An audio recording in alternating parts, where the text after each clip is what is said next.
I get a lot of questions about a lot of different things.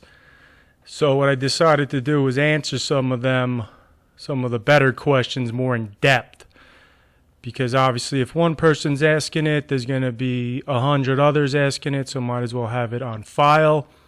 Plus some topics are a little bit difficult to answer in a couple sentences or a paragraph, and there's a lot more complexity to them, so I figured why not just go into it. So today's question is one of those that I feel deserves a little bit of time. So today's question is, how can I compare the prices of sports cards that are graded by different companies such as PSA, BGS, and SGC? So what is the question really asking? You go online, you go on eBay, you're looking at cards. You see a PSA 10 is $500. You see a BGS 9.5 is $400. You see an SGC 9.5 is $250. Then you'll see an SGC 10 at $350. A lot of different things are going on. So it gets confusing. And what a lot of people do who are asking questions like this, they want to buy raw cards and grade them, or buy graded cards, crack them out, and submit them to different companies where they might have a better shot at upgrading them. So you got to understand kind of the concept of what does each one go for compared to the other ones, because there's a lot of moving parts with this. But what I did was put together basically a chart or a system that you could use to give you an idea, all right? So this is not written in stone. So before I show you anything, you need to understand this. This is just a general estimation to help you guys. It is just an estimation. I'm going to say it again. It is just an estimation. Now everybody, say it loud to yourself. Say it so loud that the person who went to too many raves and blew out their eardrums listening to house music on ecstasy every weekend can hear it. This is just an estimation. Why am I saying it like that? You need to do your own homework. You need to look into 10 different things before you make a decision to do one thing. That's business. That's life. So you use this as a tool to help yourself, you use it to get a general idea, and then you use 17 other things. What are some of the things you could use? Population reports, the rarity of the card, recent sales. Because as I'm doing this, this is pretty accurate from all of the data I've looked at. So what I did was I took things I've sold, took things I've bought over the years.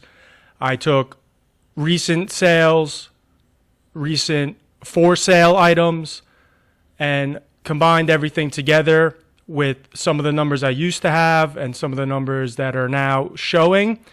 Did a little mathematics and came up with a general idea of what a PSA 10 should go for, what a BGS 9, and all the different variables. Okay? So I'm going to stress this enough that you're going to remember it forever. It's just an estimation. It's just one tool, not the only tool. One tool. You can't build a house with just a hammer, right? Be a pretty shitty house. So don't build your pricing information off of one tool, okay? So I don't want a message saying, well, my Chris Dudley rookie card from 1988, it goes for 12 cents, and now I have it graded as a PSA 10, and I can't get more than 13 cents for it. But your chart said that if I had a PSA 10 and I times it by this, it should go for that. Don't do that, all right? Use this, enjoy it, but don't use it to the point where you're blocking out legitimate information. If a card's super rare, obviously it could be $1 million, even though the chart says it should be, 800,000, okay? So now that we're on the same page, let me show you what I have for Beckett, PSA, and SGC. So you could use these charts to figure out what a card should go for in each grade from each different company. Now, this is for modern cards. So that's why I'm starting at a 9 grade for all of them and moving our way up. So only modern cards here. I'll do other ones for vintage cards, but the people asking me questions are primarily dealing in modern cards, so I don't want to spend too much time on things they're not dealing with. So modern cards here. So first one up, Beckett, BGS. So let me explain this chart. First thing on there, raw equals X. Sometimes the X equals pregnancy, but in this case, it doesn't. So what is the raw card? That is the card ungraded by anybody, okay? So what do you need to do first? You need to find out the average price of the card not graded. So that's the first equation. Now, if these equations here are confusing you, you've never seen this before, you might want to drop out of life or ask somebody who's not going to judge you. But this is basically what algebra in 7th grade looks like. Now, let's say you figure out what the price of the raw card is. You're going to move down this list. So we start at a BGS Mint 9, okay? Again, modern cards, anything lower than a 9, we don't want to be dealing with in most cases. So a 9, as you see, 1.16x. So that means you're going to take the price of the raw card you found before and times it by 1.16. For any of you who need extra help here, let's say it was $100. You times it by 1.16. What do you have? $116. So as you can see, the price of a raw card and a 9 for BGS is pretty much the same thing. And then you got to obviously consider that you're spending money to grade these, which is going to cost at least $15 to $20, and then shipping, it's not worth it. So that's important to know. Now, next one you'll see is BGS Gem Mint 9.5. That equals 1.89x, okay? Now, you might notice that there's two 9.5s listed for BGS. So this first one is not a true Gem Mint. What does that mean? If you don't know what that means, these are things that you got to be aware of. So the subgrades on BGS, so if you watch my last video, I talk about this stuff and what they look like, and I'll show you again here. But the subgrades, so there's 4 of them, centering, edges, corner, surface, and they each get a grade. Regular 9.5, there's a 9 in there, okay? That is a little bit lower, as you can see, than a true Gem Mint, which I'll talk about in a second. So a 9.5 regular Gem Mint has like 9, 9.5, 9.5, 9.5, or it might even have a 10, a 9, two 9.5s, but that's your basic 9.5, so that's 1.89. So that's what you're shooting for at minimum, because obviously you're getting value out of your dollar with pretty much any card.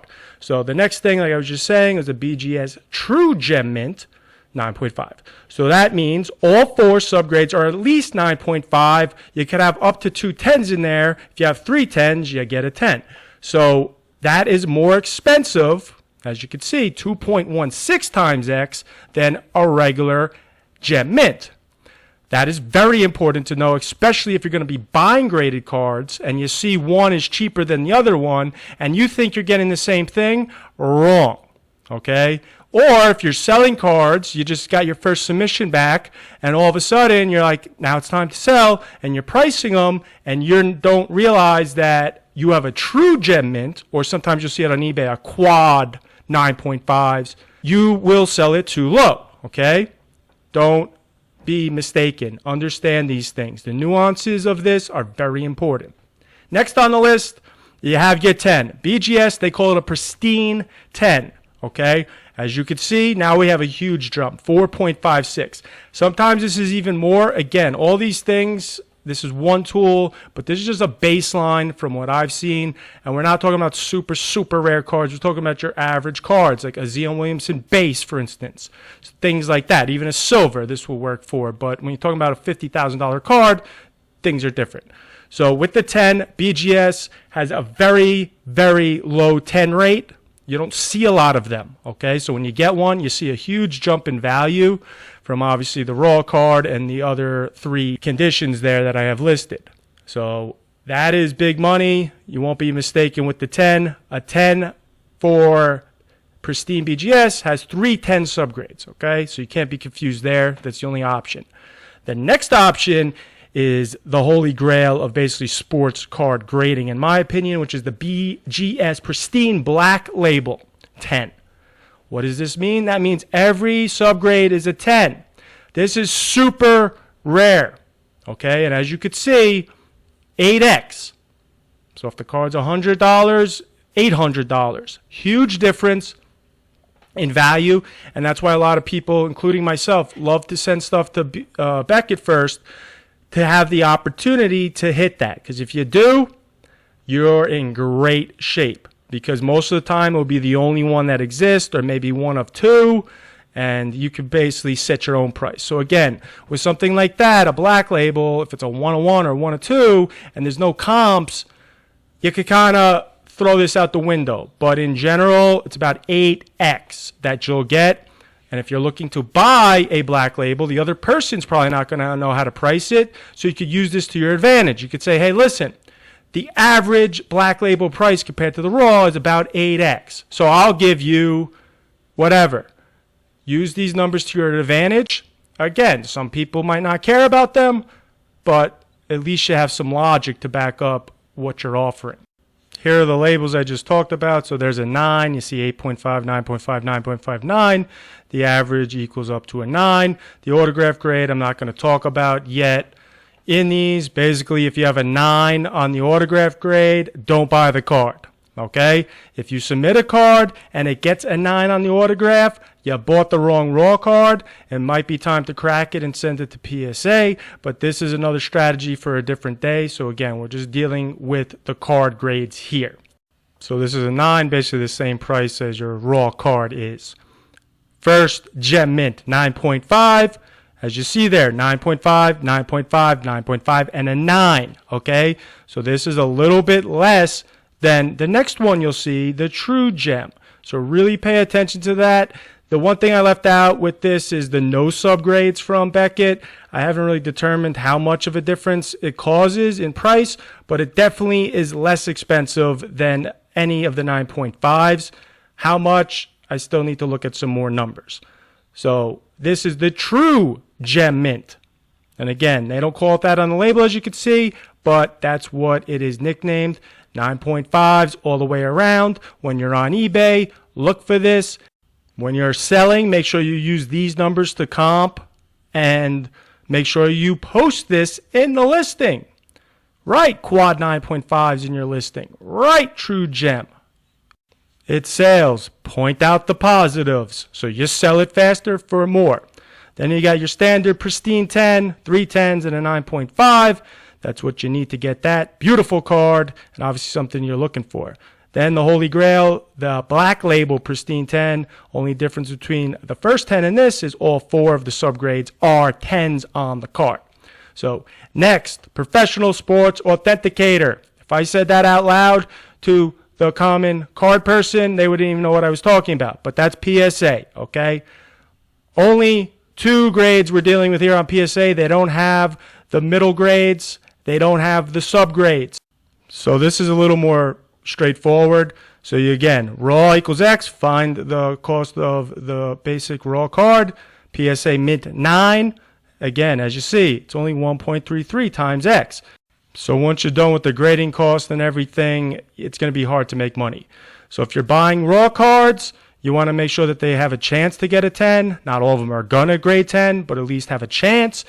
And if you are buying graded cards already, you realize 9s are not very coveted, okay? Unless it's a super rare card, it's not worth it. So you want to avoid that. Then the next one is PSA Gem Mint 10, okay? 3.18x. Now, when I first started doing this, that number was much lower, all right? And it's really popped up here. And when you ask yourself, why does it take 7 years for PSA to get my cards back? It's because the value of the 10s are going up for whatever reason. Now, personally, I have theories on why that's not such a great thing, but in the short term, take advantage of it, okay? If you can wait 6 months to get your cards back, you're going to make more money. Again, though, In the long term, for me, I'm Beckett all day long. But this is why you got to really follow the market every day. This isn't something you can wake up and then 2 weeks later, oh, okay, whatever was relevant when you went to sleep might not be relevant even that quickly. So right now, PSA 10s sell for a good chunk more than 9.5s, which traditionally most people feel that a 9.5, especially a true gem mint 9.5, is equivalent to a PSA 10. And honestly, it is in terms of quality and maybe even better.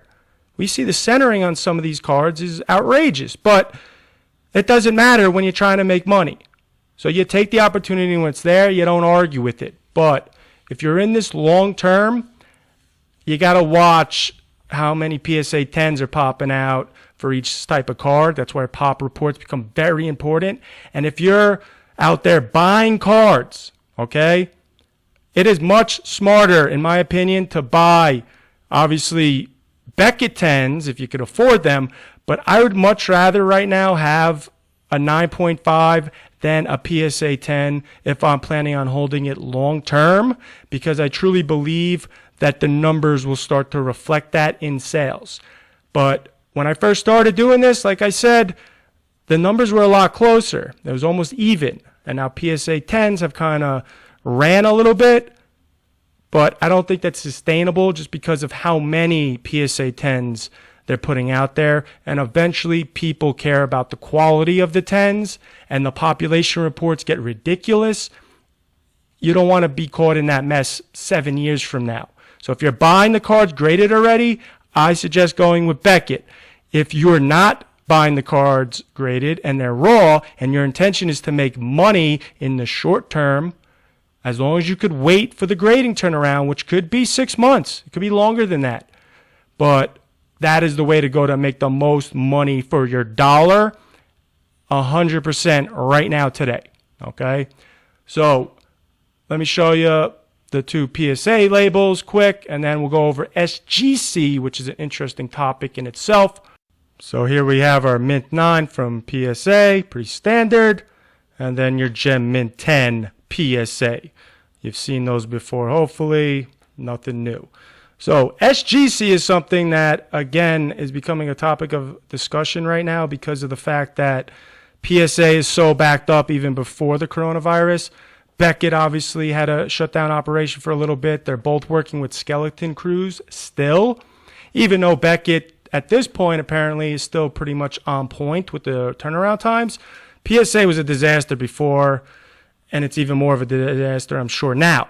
Beckett still seems pretty good, but that brought SGC into the mix, which people have been talking about for years because collectors really do appreciate their accuracy in grading.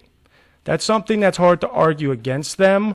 So I don't have any SGC graded cards, but I'm definitely going to buy some to compare them to PSA 10s and Beckett 9.5s and see how accurate it is because, again, it could open up a good opportunity to crack and resub.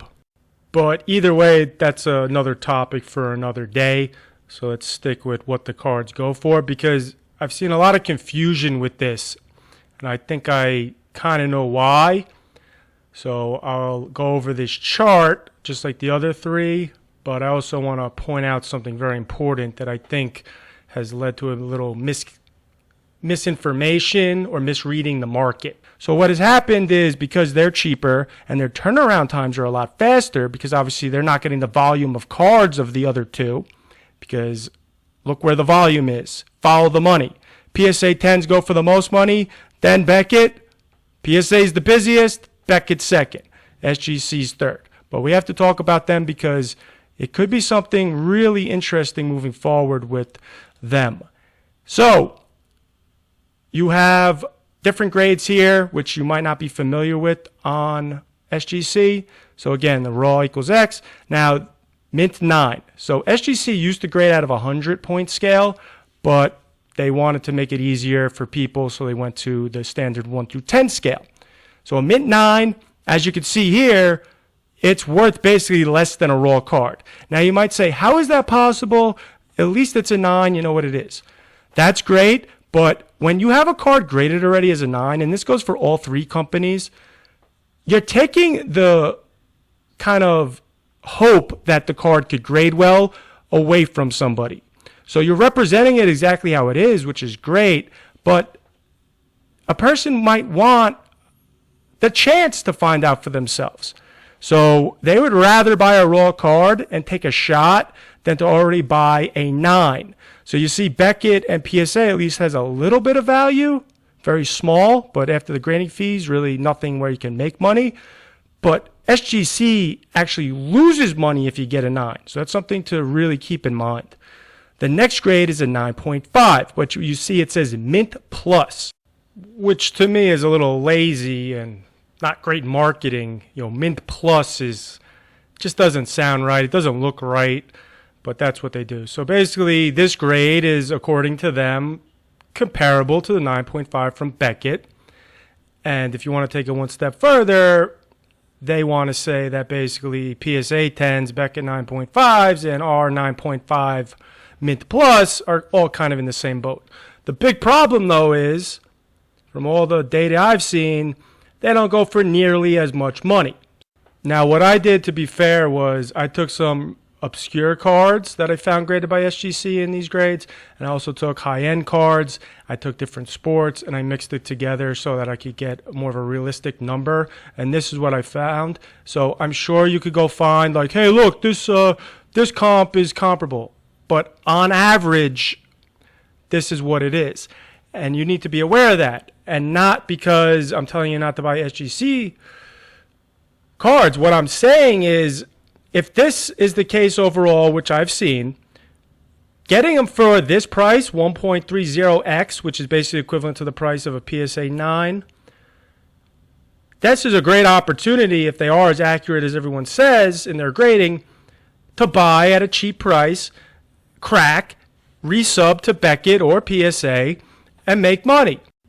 So I'm intrigued, and I'm going to obviously be looking into this, so we'll follow that progress. But anyway, this is where the confusion comes in for people, and I want to clear this up, because quite honestly, I wasn't even paying attention to it for a while, and then you start hearing like, oh, do you see this? PSA 10 goes for this, and an SGC goes for basically the same or more, and it's only $5 to grade a card there, and they get it back to you in 2 days. So this is where the confusion comes in. SGC has two 10s. They have a Gem Mint 10, okay, and then they have another one. So let's start with the Gem Mint 10. As you can see, it's 2.51x on average. So that's good. It's more than a Beckett 9.5, so anyone who says that is absolutely correct.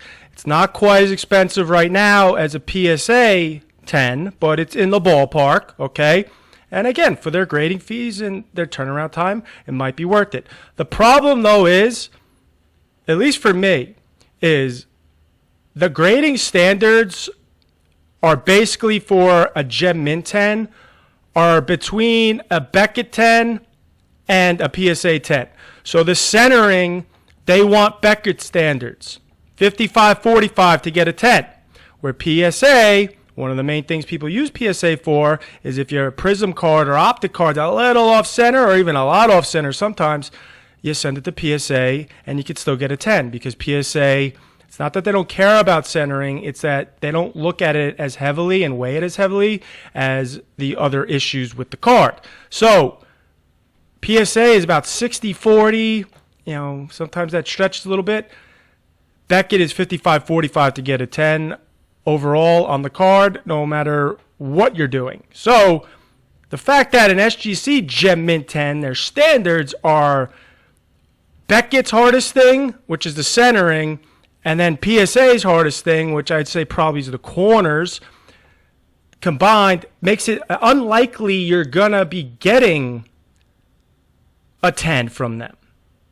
So it's not like this is a company you just send it to and it's a slam dunk 10. I think that is confusing for people, because the assumption is, well, it's easier to get a 10 from SGC, and it's cheaper and it's faster, so why wouldn't you do that? The issue is the odds you're going to get a 10 from them is somewhere in between the odds you're going to get a Beckett 10 and a PSA 10, which, when you put it that way, I don't think it sounds as appealing, okay?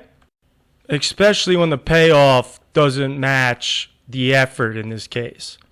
You know, if you could get a 10 from SGC and you're going to get less money, why not get a PSA 10 or try for a Beckett 10, which would be a lot more money in this case. So the thing that I think drives the prices up a little bit in people's minds when they see them is the fact that they have two 10s from SGC just like Beckett does. So their equivalent to the black label is the gold label, which on this, they want 50-50 centering. They want 4 sharp edges. They want a perfect card. No print lines, nothing. So the fact is, as you see here, for a gold label, which is a perfect card, so in theory, that would be definitely a Beckett 10, definitely a PSA 10, and obviously a gold label from them. Why would you send the card to SGC if it was that caliber of a card when a Beckett regular 10 sells for more money? A black label sells for a ton more money. So if I had a perfect card, it's not going to SGC. All right. And as you see here, a perfect card from them, it only goes for about 2.80 times X. So that is a huge difference from, obviously, a Beckett 10 and a PSA 10 goes for more. So there's really no upside except the fact you get the card back faster. But when you're talking 10s, you're not worried about the grading fee. So whether it's $5 or $35, if you get a 10 back, it's not making a difference to you. So my issue with SGC, after really looking at these numbers, is I think they have a lot of value in terms of using them to judge other cards, possibly, using them to resubmit by cracking them and kind of having a free look at the grade almost, like a Beckett raw card review, for instance. And I think you can get some deals on them because people are not aware of really what it is. The holder looks a little funny. It almost looks fake, honestly. So I think you could probably get some good value, but if you follow the chart, you'll know that there's no way you should be paying SGC 10 prices that are equivalent to PSA 10 or Beckett 10. And I saw some sales, to be very honest, that definitely went in that direction. And what happened, I think, was some gold labels sold for a certain amount of money on a few cards, which was much higher than anything else from SGC and almost close to PSAs. So other people, I think, misread that and bought the regular 10s for more money than they should have, thinking it was the same thing. This is the problem in cards. You got to pay attention to the details. So SGC, there's nothing wrong with them in terms of quality. Again, they do a good job grading, but they are not the resale place for you if that is your goal. They are for collectors who collect and want nice cards. So let's run through the SGC labels, what they look like. As you see, they look a little bit different than the other ones, but same idea. Label, encapsulation of plastic, card, grade, kind of standard. So there's a 9. As you see there, you got the 9 and a little octagon that will say MT with the serial number below it. Nothing too exciting on the design front. There's a 9.5, same thing. Now we got a 10, which catches people's eye. They see a 10. Some people, I'm sure, don't even know the difference between PSA and Beckett at this point, and they just see 10 and they get excited. but you got to know the difference. So that's your standard 10. Now this is the gold label. So you saw the other one had like a whitish gray label. This is gold label. It's not that clear. So you got to really look. These will go for more money than the regular 10s, but they don't compare to the bigger companies' 10s unless somebody is confused by it. So be careful, even if some of the comps are a little bit like, whoa, look at that. On average, in general, about 2.80 times the base card. So here's the example to finish this up for everybody. So our base card we found, it's $100. I'll go through each of these just so you could see some concrete examples. BGS, Pristine 10, Black Label, the Granddaddy, $800 in this case. Okay? A Pristine 10, $456. Not bad. True Gem Mint, 9.5, $216. So again, you're still doubling up your money. Gem Mint, 9.5, so that's with a 9. It was one of the subgrades. $189. Still great profit margin. Then you get down to the 9 for them, $116. Now you're wasting money. Okay? So you got to really be careful when you're going over your cards because you want to avoid 9s as much as possible. They do happen, but you can avoid them. PSA 10, $318. So as you see, it doesn't sell for as much as a Beckett 10, but it does sell for significantly more at this point than even a True Gem Mint 9.5, which is something that, again, when I started this, that was not the case. Those numbers were a lot closer. So that could go back that way. It could stay the same. It could grow even larger.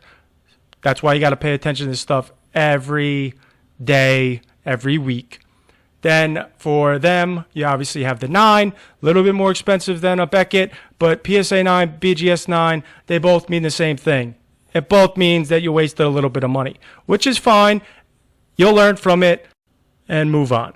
The last one, SGC, and again, this is something really important that you need to see. 10, gold label, the best that they got, which is as hard to get as the best that Beckett has, and probably even harder than a PSA 10, I think for sure harder than a PSA 10, and just as hard as a Beckett 10. And it only goes for $280. So if you look at a Beckett 10 for $456 and a PSA 10 for $318, obviously the $318 and $280 are kind of close, but the PSA 10 is easier to get than that.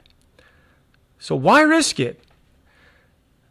SGC Gem Mint 10, $251. So now you're getting further away than the 10 for obviously PSA, but you're getting closer to the price of a 9.5 for a True Gem from Beckett. So again, risk reward. The 10s from SGC are harder or as hard for the regular Gem Mint to get, but there's no upside really. Okay? So unless you believe in SGC and they're going to be the number one company over time, that doesn't make a lot of sense to me at this point if you have pristine cards. SGC Mint Plus 9.5, $130. So now you see where things really get a little bit messy. You're wasting money there. In terms of shipping, the thing's going to cost you $10, $15. Even if they charge you only $5 to have it graded or $10, whatever it is. Somebody just said they just raised their prices. So by the time you're done selling it with the fees on eBay or PayPal, you're at zero again. So I just don't see the point in sending your own cards there. But I do see the point of buying the cards already graded, cracking them and going from there. So I hope that answered your question on that. If you have a specific question that you'd like me to talk about in depth, email me at launchsportscards@gmail.com. Thank you, everyone. Stay safe. Talk to you soon.